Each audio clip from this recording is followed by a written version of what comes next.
Good morning. It's very early and I'm walking in the forest and I want to discuss a subject that's on my mind for a long time. It's about the matrix, if you want to call it that way.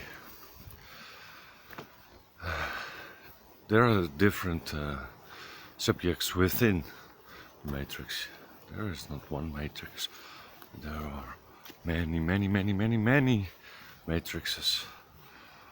So one matrix is the biggest matrix. It's the matrix of money.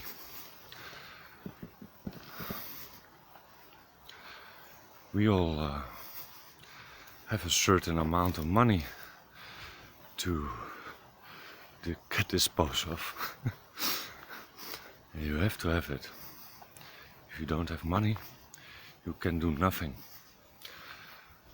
But this money system is a very strange thing, because it will enslave you in one or another way. There are people in this world that have such large amounts of money. They control it all. They control it all. And it even goes further than that. The control is very severe. It's not only money, but it is behavior. It's controlling of your thinking. It's controlling of your associations. In this time of day, you cannot form groups. So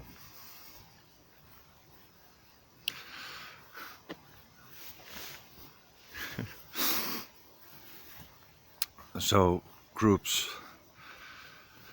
If you form a group, you can see that on the internet. You will get silenced. You cannot think freely or speak freely. You can think freely, but you can speak freely. Because if you speak freely, you get silenced. Look on YouTube. It's all around. Even in society, it's all around. You cannot say what you think, because it has economic. It will affect you economically in a bad way. So it's a very big matrix. People can't fathom how far this goes. One of the people on the internet that can fathom it is Alex for Life, and he did a very good subject on this.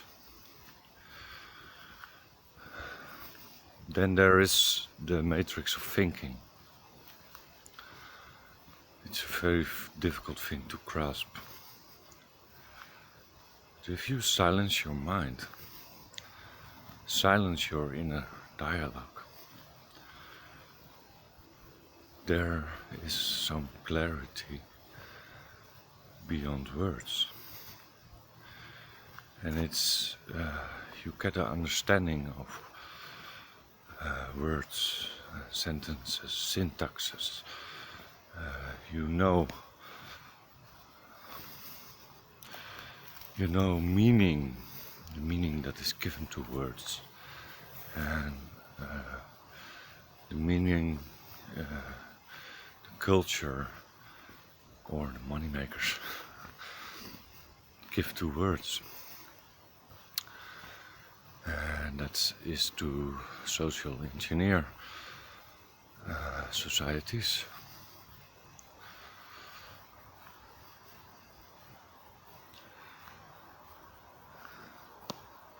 To stop thinking can you accomplish that? No, you can't. You can't accomplish it, yet you can be there. Because if you stop thinking, what is it that can measure the stopping of thinking? You can only measure it with thinking. Because you talk about it. You talk about it within yourself. But then there is thinking again. So it's a rather difficult concept. There is one man that elaborates a lot about the concept of thinking, and it's Krishnamurti. Don't follow anybody. Don't follow anybody. Think for yourself. Or don't think.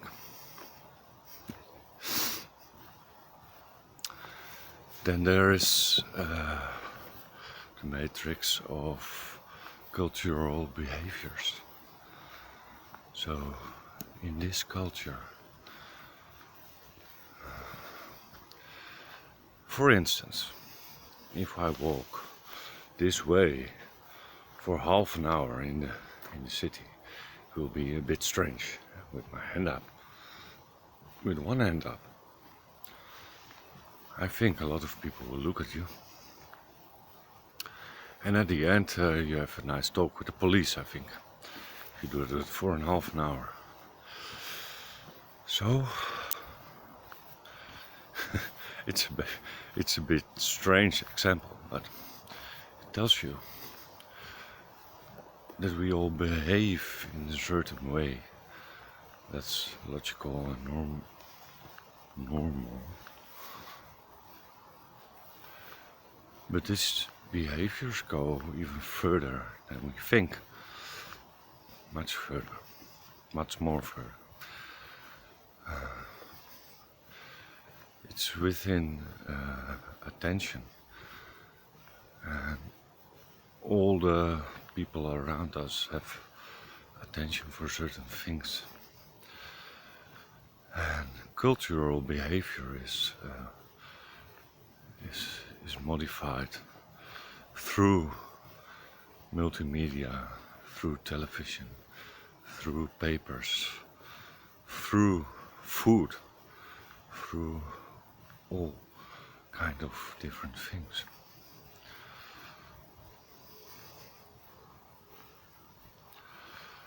Awareness of all these things, if you really are aware, then it will be a bodily shock.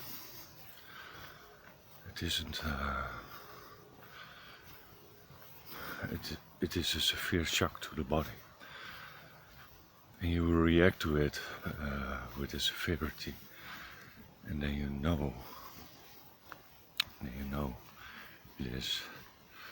You realize that. Then there is the aspect of time. Time. You only live your life 1 second. And this 1 second is now. Yet at the same time we grow old. That within this, there's a contradiction. So, time is something different. People think it is. Because today it could be Friday. But is it really Friday?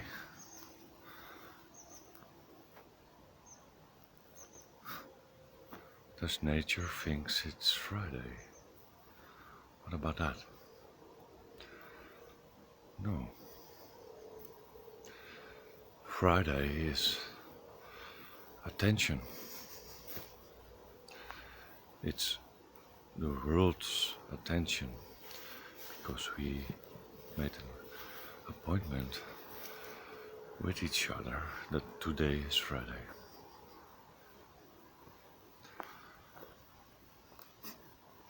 But it really isn't.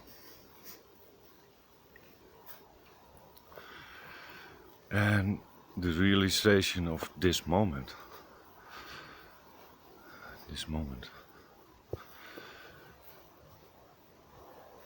is that we observe within this moment. And that's the matrix of observation, if you want to call it that way, because it is within the realm of thinking. That's how I communicate at this moment with you and with myself.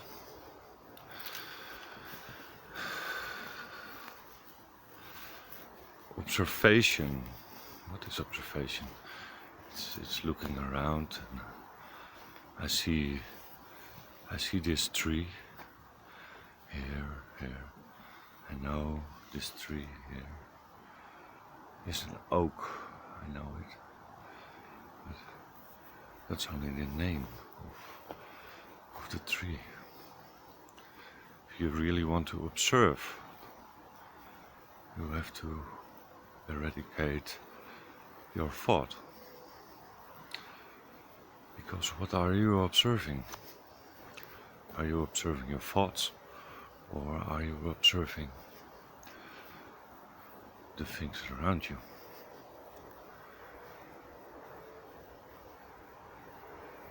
If you eradicate thought, then there is no separation. There's no duality. Duality only exists within thinking. So, a lot of difficult yet very easy concepts. So, there's another matrix. There's a matrix of dimensions. It's a bit controversial way to think, but science has already proven it. There are several dimensions, several billions of dimensions, and we only live in one of them.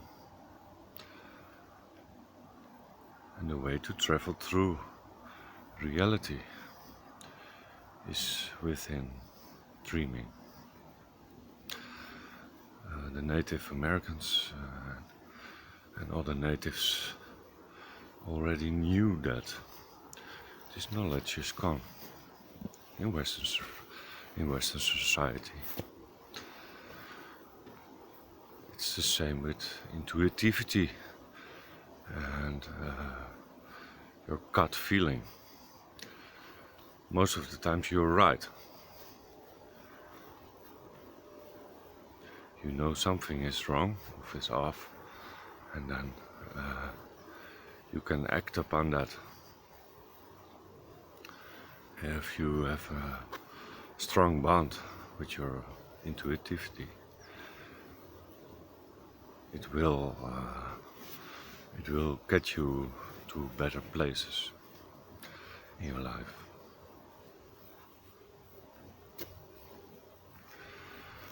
And then there is the matrix of man and woman. We are taught by society that the relation between man and woman are a certain way. But are you sure? Are you sure? If you look at the red pill, if you want to talk, if you want to label it that way, there are some truths in there. It's very difficult to grasp when you are blue-pilled. And some of you know what I mean. Some of you don't. If you don't, look it up.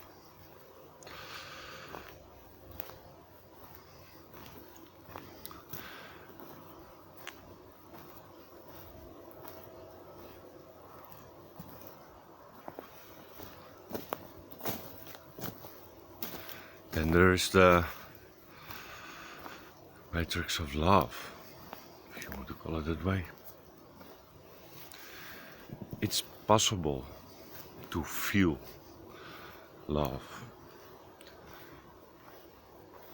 without the other, without a connection with another. It's the feeling you have inside yourself. And in combination with all these matrices, what I talked about, if you want to call it matrices, because they are only names, it's only thought. If you combine it, it can be a very powerful potion to relax in life and to set goals and to know. The difficult thing with goals is it's something in the future, but there is only now. So a goal in the future is this moment.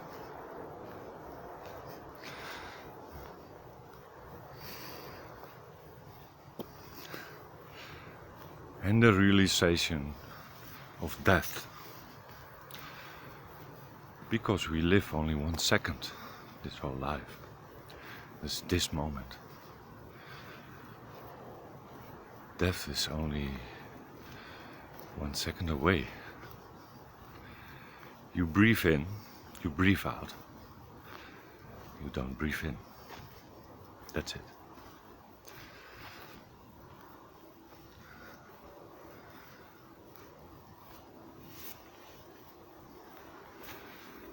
And what do you do with these realizations? The main thing for me is it gives me peace of mind, it gives me tranquility, and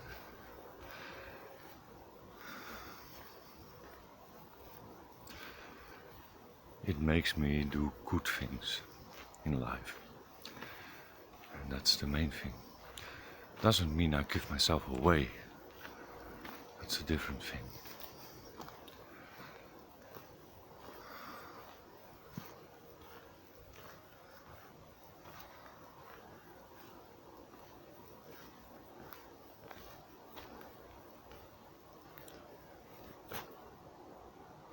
I will hike a bit further and wish you all a good day. Bye bye.